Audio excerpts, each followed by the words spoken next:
Hi anyone, this is Victoria Harrington. This is Visually Happening. So the time is about 6:10 here at the Grand Canyon, and I decided if I'm going to read a story from anywhere, I may as well read it from one of the 7 wonders of the world. So hope you enjoy. Here is whatever you want it to be called. Oh my God.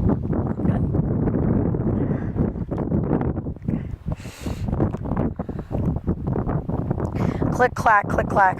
The sound of her heels clapped hard and clumsy against her driveway, but the only sound louder was the cackle of her friends in the running car ahead.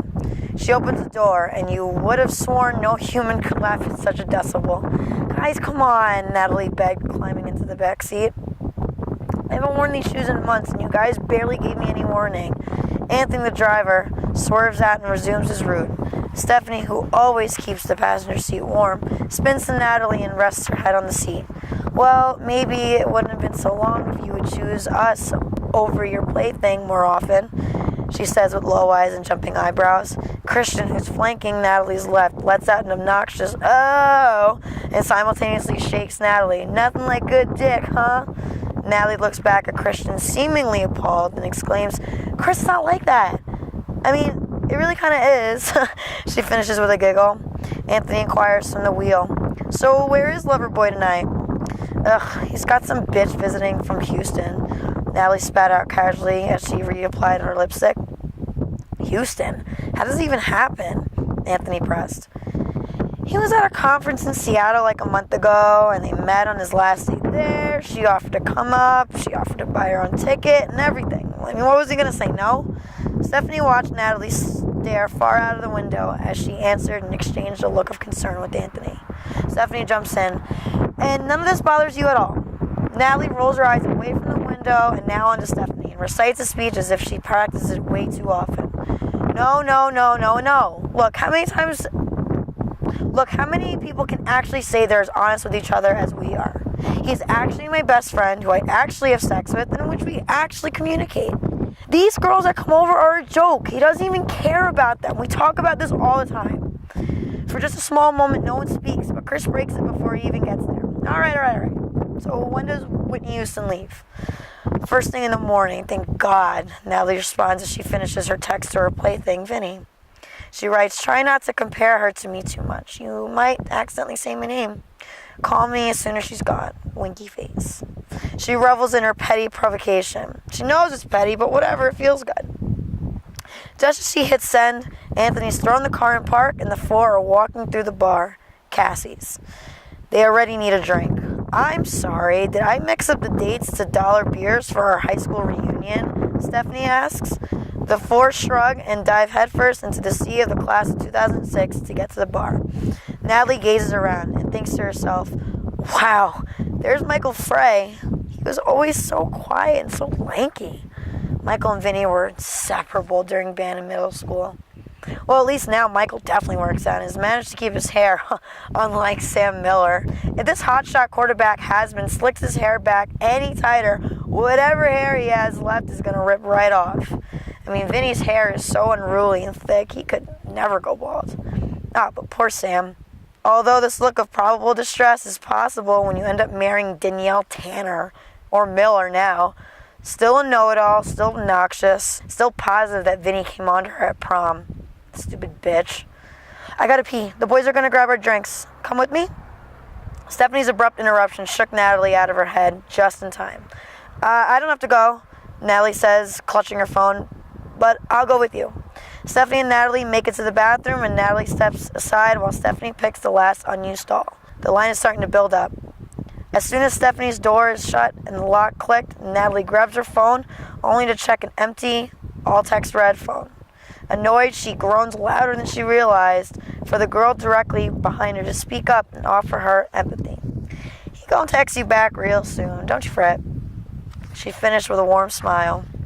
While Natalie smiled back, slowly, she wasn't charmed by what the stranger said to her. That deep gone, that ultra-hard R and real. And she's never heard anyone in Long Island use the word fret. Yes, Natalie smiled back, but she smiled back because of how this stranger spoke. And the odds are too slim and fate is too odd for this to not be her. Natalie's smile turned slightly crooked. Yeah? Yeah, you think so? It's not like him to not answer, even when he's occupied. Southern girl pulls out her phone to check her face. He probably don't want to text and drive. Or maybe he's thinking something sweet to say. You know, boys. They could strain their brains real bad trying to show any emotion. Natalie hears, but she isn't listening. Just waiting for her turn to talk. You got that right. I guess men are all the same no matter where you are in the world. You got a boyfriend from the part of the world you're from? Southern girl laughs and shakes her head. I guess my accent's kind of obvious. No, single as can be. Natalie inches closer. No way. So what brings you around here? Not much is going on around here to make such a trip. Miss Southern Belle blushes. Just catching up with an old friend. Another stall opens. She politely ends the conversation. I'm sorry to cut this short. I really gotta go. Good luck with your man. He'll answer you sooner than you think. Natalie flashes a toothy smile and drops it as soon as the stall is locked. Natalie rips out her concealer and feverishly reapplies. The girl that walked out of the stall that the Southern Belle took walks up to her and practically whispers, could I use some of that when you're done? Half listening, Natalie says, yeah, and almost hurls it at this girl when she sees Stephanie leave her stall. She yanks Stephanie away from the sinks, drags her out of the bathroom, and says bluntly, he's here and he's brought her. Stephanie and Natalie snap and face each other. Stephanie stands back, slack-jawed and open. What are you going to do? Natalie pulls out her phone to check her face. I don't know, but I have to do something. Do you know how much my stomach fucking flipped listening to her talk? Oh my god, I just wanted to... Ugh! She throws her phone in her bag. I'm going to find him right now. Excuse me? A gentle voice and gentle touch startled Natalie. I'm sorry, I didn't mean to scare you.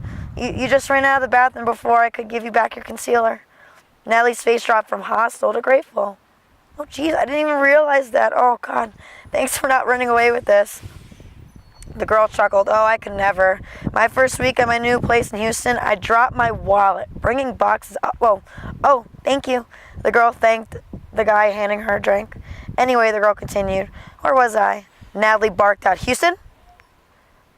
You don't sound like you're from Houston. Her gentle tone made Natalie all the more uneasy. Nope. Almost a year I've been there. Are you from here? No. Are you one of the other million people he went to high school with? Natalie did all she could to not allow a peripheral pass him, but broke when she asked. Yeah. Hi, Vinny. It's nice to see you. Vinny answered, teeth clenched and quickly. You too, Natalie. Both quiet, but only momentarily. Well, I guess if you won't, I will. Hi, Natalie. My name's Melissa. It's nice to meet you. Thanks for letting me use your concealer. Vinny shakes. Yeah, I'm sorry. Melissa rests her hand on his shoulder and kindly looks up. That's okay. And smiles. To Melissa, she kept her glance short and sweet, but to Natalie, time stood still and even pulled up a chair. Knowing they were both staring at him, Vinny reacted and said, come on, my friends are waiting for us. Have a good night, Natalie. Vinny walks behind Melissa to secretly face Natalie, with wide eyes desperately trying to tell her that he's sorry. Melissa grabs Natalie's hand and glees, it was so nice meeting you, Natalie. And Melissa and Vinny turn and leave. They leave a scattered-breathed, clenching, stoic, and painful Natalie, who no longer saw a pair, but a violent blend of every red clouding over.